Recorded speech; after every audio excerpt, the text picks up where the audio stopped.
క్రీడలతో మానసిక ఉల్లాసంతో పాటు శారీరక దారుఢ్యం మరియు స్నేహభావం పెంపొందుతుంది అన్నారు జగిత్యాల ఎమ్మెల్యే డాక్టర్ సంజయ్ కుమార్. జగిత్యాల పట్టణంలోని ఎస్కేఎన్ఆర్ మైదానంలో టీచర్స్ క్రికెట్ లీగ్ ముగింపు కార్యక్రమంలో పాల్గొని విజేతలకు బహుమతులు ప్రదానం చేసిన ఆయన ఈ సందర్భంగా మాట్లాడుతూ క్రీడలు మానసిక ఉల్లాసం స్నేహభావాన్ని పెంపొందిస్తాయని, అత్యధిక సాంకేతికతతో క్రీడా యూనివర్సిటీ ఏర్పాటుకు రాష్ట్ర ప్రభుత్వం నిర్ణయం తీసుకుందని అన్నారు. క్రీడల ప్రోత్సాహానికి బడ్జెట్లో 500 కోట్లు కేటాయించారని, జగిత్యాల జిల్లా కేంద్రంలో పెరుగుతున్న జనాభాను దృష్టిలో ఉంచుకొని నూతన మైదానం ఏర్పాటుకు కృషి చేస్తానని అన్నారు. నిత్యం శ్రమ, ఒత్తిడితో ఉండే ఉపాధ్యాయులు, పోలీసులకు క్రీడలతో మానసిక ఉల్లాసం కలగడంతో పాటు ఒత్తిడి తగ్గుతుందని ఈ సందర్భంగా ఆయన వ్యాఖ్యానించారు.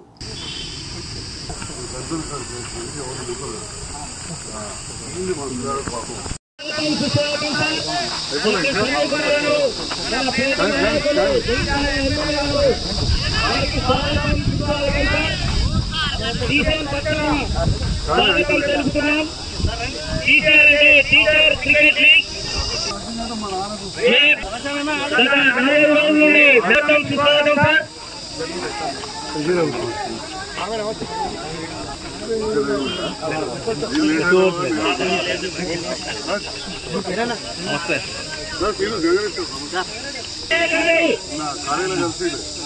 సుభాష్ కనబడతారు. అంతకు సుభాష్ వచ్చారు. రాజకీయాలు రకరకాలు ఉంటాయి కదా. జగిత్యాల జిల్లా అసలు ట్రాక్ ఏర్పాటు చేయడం జరిగింది. ఆ ట్రాక్ అంటే ఒక క్రికెట్ టోర్నమెంట్ నిర్వహించాలంటే మేజర్ టాస్క్ ఏంటంటే బోర్డు లైన్ కొట్టడమే. మేము బాల్యంలో ఏం చేస్తామంటే ఒక కర్ర మధ్యలో వాచుకొని ఒక 60 మీటర్ల తాడు తీసుకొని దాంతో ఒక సర్కిల్ గీసి బోర్డు లైన్ ఏర్పాటు చేసుకోవాల్సిన పరిస్థితి ఉంటుండే. ఆ గ్రౌండ్ క్లీన్ చేసుకునేసరికి మేము అలసిపోదు ఆట సంగతి తర్వాత. అటువంటి పరిస్థితులు లేకుండా క్రికెట్ కు అనుకూలమైనటువంటి గ్రౌండ్ ను ఏర్పాటు చేసినటువంటి గౌరవ శాసనసభ్యులకు మా టీసీఎల్ తరఫున ప్రత్యేక అభినందనలు తెలియజేస్తూ, అదేవిధంగా ఈ గ్రౌండ్ అంటే వాకర్స్ ఉపయోగపడుతుందా, అది ప్లేయర్స్ ఉపయోగపడుతుందా అనేది లేకుండా చక్కటి సహకారం అందించినటువంటి కౌన్సిలర్లకు, ప్రజాప్రతినిధులకు, వాకర్స్ అసోసియేషన్ కు, అదేవిధంగా ఎస్కేఎన్ఆర్ కాలేజ్ ప్రిన్సిపాల్ మరియు స్టాఫ్ అందరికీ, దీనికి ప్రత్యక్షంగా పరోక్షంగా సహకరించిన ప్రతి అందరికీ మేము రుణపడి ఉంటాము.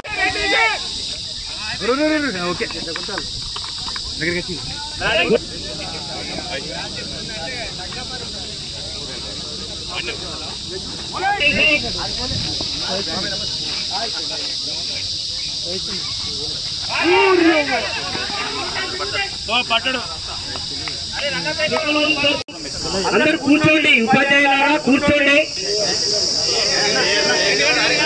సీనియర్ న్యాయవాది దామోదర్ గారు ప్రిన్సిపల్ గారిని వేదిక పైన కూర్చోవాలని కోరుతున్నాం. అలాగే తాజా మాజీ చైర్మన్ గారు అలాగే ఈ యొక్క కార్యక్రమాన్ని ప్రారంభించాలని కోరుతున్నాం. టీసీఎల్ ఆధ్వర్యంలో డాక్టర్ మహేష్ మరియు వారి సభ్యులందరికీ,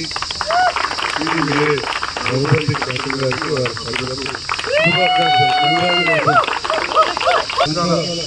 ఒక కమిట్మెంట్ ఉన్న ఉపాధ్యాయులు, పిల్లలను మంచి భవిష్యత్తు కల్పించాలని ఆలోచించే ఉపాధ్యాయులకు చాలా ఉంటుంది. మరీ ముఖ్యంగా ప్రభుత్వ పాఠశాలలో పనిచేసే ఉపాధ్యాయులకు మానసిక ఒత్తిడి ఎక్కువ ఉంటుంది. దానికి కారణం ఏంటంటే ఎక్కువ మంది పేద వర్గాల నుంచి కావచ్చు, సామాజికంగా కానీ వాళ్ళ కుటుంబ పరంగా కానీ సరియైన వసతులు లేక, సరియైన మార్గదర్శకం లేక గైడెన్స్ లేని పిల్లలు ఉండేవారికి వస్తారు. మాటువంటి పిల్లలు తీసుకొచ్చి ఎక్కడ వస్తే అలకాలు వదిలేదు. ఎందుకంటే already guided by their parents. Guide their life, not only just teaching. So వాళ్ళకి మీరు మన కంటెంట్ నేర్పాలి, మన భాష నేర్పాలి, మన చదువు నేర్పాలి, శుభ్రత నేర్పాలి, ఆహార అలవాటు నేర్పాలి. సో మనీ సో ఇవాళ పేరెంట్ అనుకోవచ్చు, టీచర్ అనుకోవచ్చు, గైడర్. మరి ఇంత స్ట్రెస్ పోయిన తర్వాత మరి ఎడ్యుకేషన్ రాగానే మీరందరూ కూడా యూనిటీగా ఉంది. ఇక్కడ ప్రతి దాంట్లో యూనిటీ అవసరం, యూనిటీగా ఉంది. ఈ ఆటల కార్యక్రమాలు చాలా సంతోషం. ఎందుకంటే మనందరూ కూడా ఆరోగ్యం బాగుండాలి. చెప్పులు బాగా చెప్తున్నాం, డాక్టర్ అయినా నేను కూడా ఒకప్పుడు స్పోర్ట్స్ బాగా ఆడేవాడిని కానీ అంత